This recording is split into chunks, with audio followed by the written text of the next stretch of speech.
1 Corinthians 7, 1 through 40. Now for the matters you wrote about, it is good for a man not to have sexual relations with a woman.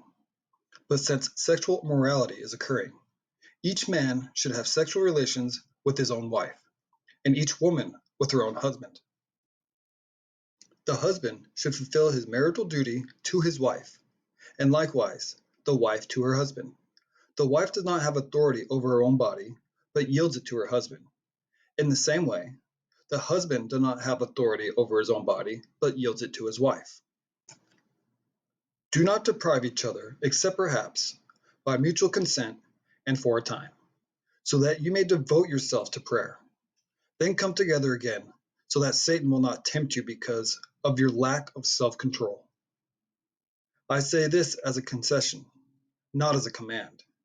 I wish that all of you were as I am, but each of you has your own gift from God. One has this gift, another has that. Now, to the unmarried and to the widows I say, it is good for them to stay unmarried, as I do. But if they cannot control themselves, they should marry, for it is better to marry than to burn with passion. To the married, I give this command, not I, but the Lord. A wife must not separate from her husband, but if she does, she must remain unmarried or else be reconciled to her husband, and a husband must not divorce his wife. To the rest I say this, I, not the Lord. If any brother has a wife who is not a believer and she is willing to live with him, he must not divorce her. And if a woman has a husband who is not a believer and he is willing to live with her, she must not divorce him. For the unbelieving husband has been sanctified through his wife, and the unbelieving wife has been sanctified through her believing husband. Otherwise your children would be unclean. But as it is, they are holy. But if the unbeliever leaves, let it be so. The brother or the sister is not bound in such circumstances. God has called us to live in peace. How do you know, wife, whether you will save your husband?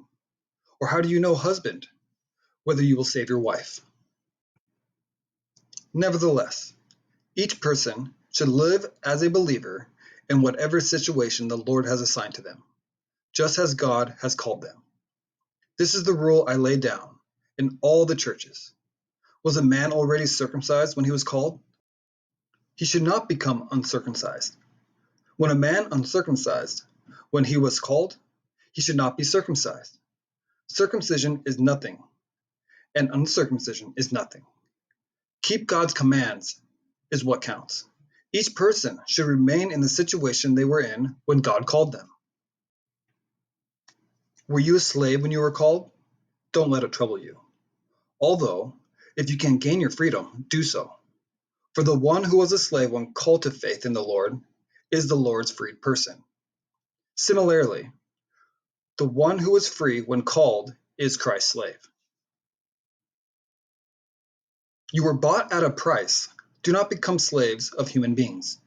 Brothers and sisters, each person, as responsible to God, should remain in the situation they were in when God called them. Now about virgins. I have no command from the Lord, but I give a judgment as one by the Lord's mercy is trustworthy. Because of the present crisis, I think that it is good for a man to remain as he is. Are you pledged to a woman? Do not seek to be released. Are you free from such a commandment? Do not look for a wife. But if you do marry, you have not sinned. And if a virgin marries, she has not sinned. But those who marry will face many troubles in this life. And I want to spare you this. What I mean, brothers and sisters, is that the time is short. From now on, those who have wives should live as if they do not. Those who mourn, as if they did not. Those who are happy, as if they were not. Those who buy something, as if it were not theirs to keep. Those who use the things of the world, as if not engrossed in them. For this world, in its present form, is passing away. I would like you to be free from concern. An unmarried man is concerned about the Lord's affairs. How can he please the Lord?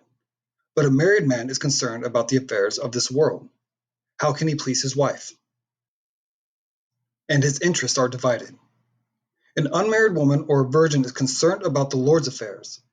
Her aim is to be devoted to the Lord in both body and spirit. But a married woman is concerned about the affairs of the world. How she can please her husband. I am saying this for your own good, not to restrict you, but that you may live in a right way, in undivided devotion to the Lord. If anyone is worried that he might not be acting honorably toward the virgin he is engaged to, and if his passions are too strong, and he feels he ought to marry, he should do as he wants. He is not sinning. They should get married. But the man who has settled the matter in his own mind, who is under no compulsion but has control over his own will, and who has made up his mind not to marry the virgin, this man also does the right thing. So then, he who marries the virgin does right, but he who does not marry her does better. A woman is bound to her husband as long as he lives, but if her husband dies, she is free to marry anyone she wishes. But he must belong to the Lord. In my judgment, she is happier if she stays as she is, and I think that I too have the Spirit of God.